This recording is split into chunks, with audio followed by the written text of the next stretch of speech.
I'm going to be talking about 310 to Yuma and the ethics in the movie. One of the early scenes of the movie, right after Ben Wade has robbed the coach, one of his gang mates gets captured, and Ben Wade decides to kill his own gang mate and kill the captor. This demonstrates his utilitarianism views and shows that he'll do whatever he needs to do for the good of the many, and it outweighs the good of the few. Ben Wade symbolizes the party of autonomy and make your own rules, and there's a lot of people that follow that in this movie, and because it's the Wild West and that's what people did. Later on we'll see Dan Evans, and he is the symbol of the virtue ethics and outside law, people that abide by something not from themselves but that's applied on them from the outside. Did you have something to do with that? I hope you're proud of yourself. Doing the job, Doc. In this last scene, you saw Doc questioning Tucker and why he burned down the house. And Tucker responds, he was just doing it because it was his job. This is a theme that we'll see in the movie. A lot of the characters, if they don't make ethical decisions, if they don't belong to either the autonomy party or the virtue ethic party, they kind of just avoid making ethical decisions. And what Tucker does there is he decides to just not make ethical decisions by blaming everything on his boss. So any decision that he makes or any job that he does is justified because his boss told him to do. So he can do whatever he wants in his mind and it can be justified, which is obviously wrong. And that's when you got hurt.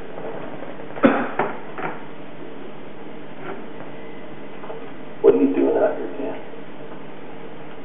You got a family to protect. You're not a lawman. You don't work for the railroad like Mr. Shiny Shoes over there. Out of Pinkerton. Maybe I don't like the idea of men like you on the list. Man's nature to take what he wants to. How we're born. In this last scene, we saw Ben Wade asking Dan Evans why he's here, and this is when we get the idea that Dan Evans is here for moral issues because he wants to be here, not because he feels like he has a job. He's doing it for money, for his family, to provide for his family, and he doesn't like the idea of a bad guy being out there. Ben Wade replies, it's man's nature to take what he wants, which is a little hedonistic calculus and Jeremy Bentham there. This is when we really get the idea that Ben Wade really just does whatever he wants, and he doesn't care if their outside law says it's bad because he's his own law. In one scene in the movie, you hear about Byron McElroy and how he butchered a group of Indians, children and women, because the warriors that they were with were harassing railroad workers and killing them, and he justified his actions by that. This is once again one of the characters that you see being hypocritical throughout the movie. They will be bad people, but they will justify their actions and go around and pretend to be good people. So it's like you go to church and you're polite in church, but then you get outside of the church and you start cursing all the time. A lot of people here are hypocritical, and it brings the question, is that really worse than just being Ben Wade and being upfront about being bad? What the hell's going on here? Mr. Butterfield, we'll finish the business. The bowls.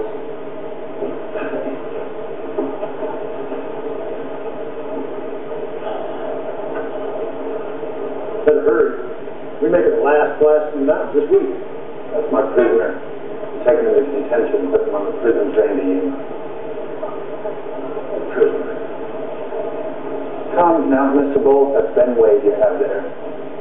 Ben Wade gunned down my kid brother. In front of him. 6 years ago, haven't we? One of the scenes right after Ben Wade escapes from his captives, he gets caught again by a group of people that are looking for him. It turns out one of the people that he's been captured by, Ben Wade killed his kid brother, and so they are torturing him. His brother was a card shark, and so he died. And then the guy that's captured him is torturing him. It all goes back to these people will pretend to be good, and then they turn around and go do bad things. And it just brings up in question, once again, is it worse to just be upfront about being bad or to try and hide it and try and trick people into thinking you're a good person? And is it really right to go torture someone because they killed your brother, even though your brother was cheating at a game of cards? I can't do it.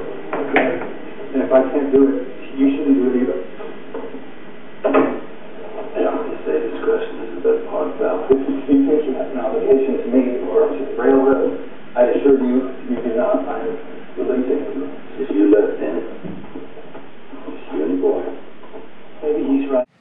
Dan Evans is in town with Ben Wade in captivity, and Butterfield comes up and says he's going to leave. He says, "I release you from your duty. You don't need to stay here anymore." That's trying to appeal to Dan Evans' side of, if he thinks deontology, if he feels like he has some duty and some obligation to continue and finish the job, he's releasing him from that. He also offers him money so that if he's in this just for the money, he'll leave too. But at this point that Dan Evans isn't in this for the money or for because he feels like he has a job. He's in it because it's the right thing to do. At one point when they're in town, Ben Wade tries to bribe Dan Evans into letting him go. And Dan Evans seriously considers the offer. He half sarcastically says, "What am I going to do? Just walk away and let you escape and say I found $1,000 on the ground?" I mean, he knows it's not realistic, but he is actually wanting an answer there. And it shows that, even these righteous people, they have to make these decisions just like everyone else in the movie, whether they've made it during the movie or sometime before the movie. But everyone's had to make those decisions, and Dan Evans just seems to be the guy that makes the right decisions, the ethical decisions, compared to all the other people. And that's what makes him the epitome of virtue ethics. Later on in the movie, when Ben Wade is with Dan Evans and Dan Evans is trying to get him on the train and people are shooting at him, Ben Wade says, "This is enough. No one's here watching you. You can go home. If you're doing this for glory, you don't need to be here. You can leave." This is when you figure out that Dan Evans really is doing this because he's a moral person. No one's there. No one can see what choice he's going to make, and yet he stays and finishes the job. And it goes to say, moral is what moral does. He's a moral person. He follows virtue ethics to the letter, and that's who he is. At the end of the movie, you see the final showdown between law unto yourself and outside law applied to you, and that is between Dan Evans and Ben Wade. Law on the outside would win if Ben Wade goes to the train to Yuma and goes to prison. His law unto yourself wins if Dan Evans dies and Ben Wade gets off the train. Dan Evans does die, but you don't know if Ben Wade gets off the train. So the movie kind of doesn't say which one it likes better. It doesn't say which is better, if being a law unto yourself is better or if we should all have some outside law to listen to. So it's up to debate. I personally think that an outside law is best, Bible in my opinion, but outside law is way better than making your own law because, as you see, making your own law, Ben Wade's a loose cannon. He just killed his whole gang. You don't know what's going to happen, and the world won't function if that's the way it works. So that's my video, and hope you enjoyed.